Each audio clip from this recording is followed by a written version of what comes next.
സ്നേഹം താൻ ശക്തി. കുട്ടന് 8 വയസ്സ്, ലൈലയ്ക്ക് 6 വയസ്സ്.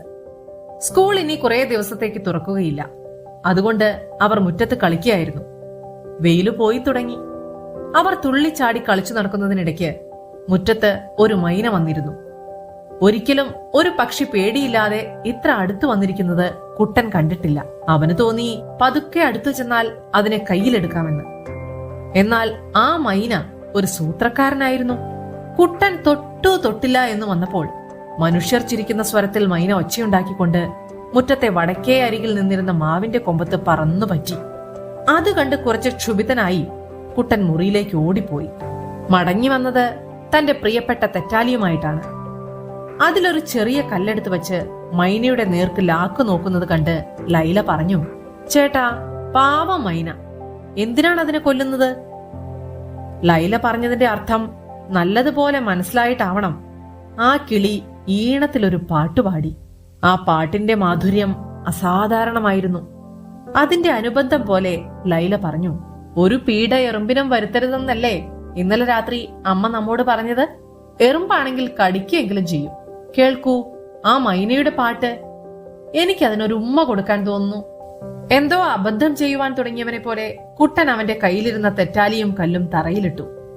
പിന്നെ നടന്നത് ഒരു വലിയ അത്ഭുതമാണ്. മധുരമായി പാടിക്കൊണ്ട് മൈന മാവിന്റെ കൊമ്പിലിരിക്കുമ്പോൾ അതിലുണങ്ങിയും മുരടിച്ചും നിന്ന ഇലകളെല്ലാം പൊഴിഞ്ഞു താഴെ വീണു. അതിനു പകരം പട്ടുപോലെ മൃദുലമായ തളിരിലകൾ ആ കൊമ്പിലാകെ വന്നു നിറഞ്ഞു. മൈന ഓരോ കൊമ്പിലും മാറി മാറിയിരുന്നു. ഉണങ്ങി മുരടിച്ച് വൃദ്ധയെപ്പോലെ നിന്ന ആ മാവ് ഏതാനും മിനിറ്റുകൾക്കുള്ളിൽ നിറയെ മാവില കൊണ്ട് പൊതിഞ്ഞു. എന്ന് മാത്രമല്ല, കൊമ്പിന്റെ അറ്റത്തെല്ലാം പൂക്കുലകളും കാണാറായി. അത് കണ്ട് ലൈല പറഞ്ഞു, ചേട്ടാ, ഇത് വെറുമൊരു മൈനയല്ല. നോക്കൂ, ക്രിസ്റ്റീനയുടെയും റഹ്മാന്റെയും വീട്ടുമുറ്റത്ത് എത്രമാതിരി പഴച്ചെടികളും പൂച്ചെടികളുമാണുള്ളത്. നമുക്കാകെയുള്ളത് ഈ മാവാണ്. അതോ ഉണങ്ങി ഇലയെല്ലാം കുരുണിപ്പോയത്. ഈ മൈന വന്ന് പാട്ടുപാടി ആ മരത്തെ പുതിയതാക്കിയിരിക്കുന്നു. നമുക്കും ഇങ്ങനെ പാടാൻ കഴിഞ്ഞിരുന്നെങ്കിൽ. അവൾ അത്രയും പറഞ്ഞു കഴിഞ്ഞപ്പോൾ മൈന മനുഷ്യ ശബ്ദത്തിൽ ഒരു പാട്ടുകൂടി പാടി. സ്നേഹത്തിൽ നിന്നുദിക്കുന്നു ലോകം, സ്നേഹത്താൽ വൃദ്ധി തേടുന്നു. സ്നേഹം താൻ ശക്തി ജഗത്തിൽ സ്വയം, സ്നേഹം താൻ ആനന്ദമാർക്കും.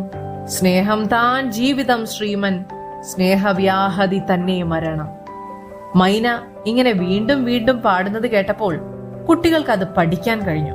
പിന്നെ മുറ്റത്തും പുരയിടത്തിലും അവർ എവിടെ നിന്നെല്ലാം ഇത് പാടിയോ അവിടെ നിന്നെല്ലാം ഒരു മായാവിദ്യയിൽ എന്ന പോലെ നല്ല ശോഭയും മണവും തേനുമുള്ള പൂക്കൾ ഉതിർത്തുകൊണ്ട് ഓരോ ചെടി പ്രത്യക്ഷപ്പെട്ടു.